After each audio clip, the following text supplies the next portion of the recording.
On the occasion of Chapchakut 2020, contestants of the ongoing Grand Beauty Pageant event Miss Mizoram 2020 have showcased Mizo traditional dress. As you see, Mizo attires are adorable and lovely. Chapchakut festival has a long tradition in the history of Mizoram. There is a deep cultural significance associated with these celebrations. Year on year, Chapchakut falls in the month of March and is celebrated over a full week with diverse kinds of activities. While the word Kut in Mizo means festival, there are three major kinds of festivals in the state, namely Chapchakut, Mimkut, and Holkut. Notably, all of these celebrations have close association with agriculture in their own ways.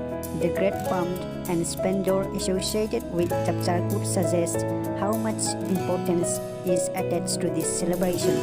With the nature at its best colors, this festival today is the amalgamation of the ancient and the new modern days.